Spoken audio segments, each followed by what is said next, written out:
বর্তমান পরিস্থিতিতে আলুর যে দাম রয়েছে এই অবস্থায় আলু সংরক্ষণকারী যারা রয়েছেন তারা চিন্তিত রয়েছেন, কারণ আলুর দাম আরো কমে যাবে কিনা তা কিন্তু বুঝতে পারছেন না কেউই। রাজ্য সরকার এখনো মাঠে আলু কেনা শুরু করেনি।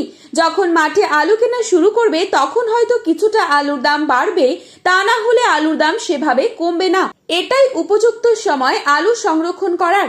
বর্তমানে যা আলুর দাম রয়েছে এর থেকে খুব একটা কমার সম্ভাবনা আপাতত নেই। অপরদিকে চাষি ভাইদের পক্ষ থেকে দিকে দিকে বিক্ষোভ চলছে আলুর দাম না থাকায়। আজ উত্তর থেকে দক্ষিণবঙ্গে বাজার দর স্থিতিশীল। দক্ষিণবঙ্গের জ্যোতি আলুর ফলন বেশ ভালোই রয়েছে সর্বত্রই। উত্তরবঙ্গের জ্যোতি আলুর ফলন দক্ষিণবঙ্গের তুলনায় কিছুটা কম হওয়ার সম্ভাবনা রয়েছে বলে চাষি ভাইদের সূত্র মারফত জানা যাচ্ছে। আজ এই পরিস্থিতিতে পশ্চিমবঙ্গের বিভিন্ন স্থানে কোথায় কোথায় কত টাকা রয়েছে আলুর দাম সমস্তটাই বিস্তারিত আলোচনা করব আজকের এই ভিডিওটির মাধ্যমে। বিস্তারিতভাবে জানতে হলে অবশ্যই পুরো ভিডিওটি শেষ পর্যন্ত দেখবেন এবং চ্যানেলটিতে নতুন এসে থাকলে অবশ্যই চ্যানেলটি সাবস্ক্রাইব করে পাশে থাকা বেল আইকনটিকে প্রেস করে রাখবেন, যাতে করে আমাদের দেওয়া নতুন কোনো ভিডিওর আপডেট আপনার কাছে সবার প্রথমেই পৌঁছে যায়। এবং বর্তমানে আপনি কোন জেলার আলুর বাজার দর সম্পর্কে জানতে চান সেই জেলার নামটি ভিডিওর কমেন্ট বক্সে লিখে জানাবেন। চলুন এক নজরে দেখে নেওয়া যাক। আজ বাঁকুড়া জেলার ইন্দাসে পোখরাজ আলুর দাম রয়েছে 220 থেকে 225 টাকা। মাঠে চাষি ভাইদের জন্য প্রতি 50 কেজি হিসেবে পয়েন্টুর লক্ষ্য করা যাচ্ছে 250 থেকে 260 টাকা। বিষ্ণুপুরে পোখরাজ আলুর দাম রয়েছে 230 থেকে 240 টাকা এবং পয়েন্টুর লক্ষ্য করা যাচ্ছে 280 টাকা।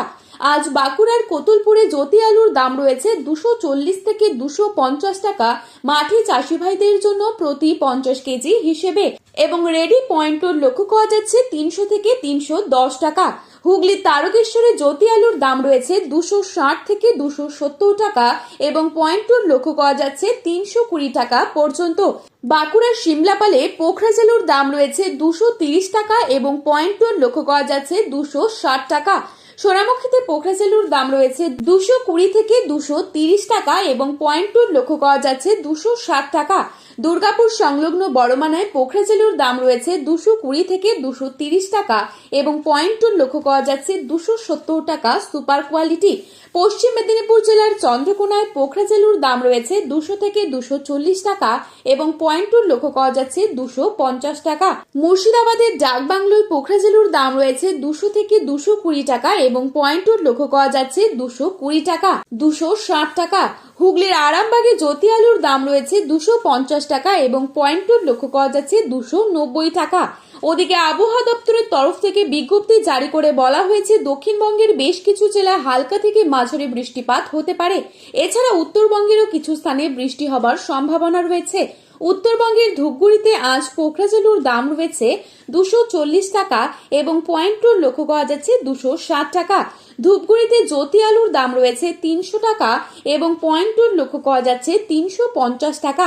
জলপাইগুড়িতে পোখরাজ আলুর দাম রয়েছে 250 থেকে 260 টাকা এবং পয়েন্টুর লক্ষ্য করা যাচ্ছে 270 টাকা। মাথাভাঙায় জ্যোতি আলুর দাম রয়েছে 300 থেকে 320 টাকা এবং পয়েন্টুর লক্ষ্য করা যাচ্ছে 350 টাকা। বর্তমান পরিস্থিতিতে উত্তরবঙ্গে এখনো পর্যাপ্ত পরিমাণে জ্যোতি আলু বা লাল আলু সেভাবে না উঠলেও পোখরাজ আলু কিন্তু উঠেছে এবং উত্তরবঙ্গে এবছর আলুর চাষ কিছুটা লেট হওয়াতে হিমঘর কিন্তু 15ই মার্চের পর খুলতে চলেছে। তো বন্ধুরা, এই ছিল আজকের আলুর দাম সম্পর্কিত গুরুত্বপূর্ণ খবরে আপডেট। প্রতিনিয়ত এরকমই আপডেট সবার প্রথমেই পাওয়ার জন্য চ্যানেলটি সাবস্ক্রাইব করে পাশে থাকা বেল আইকনটিকে প্রেস করে রাখবেন, যাতে করে আমাদের দেওয়া নতুন কোনো ভিডিওর আপডেট আপনার কাছে সবার প্রথমেই পৌঁছে যায়।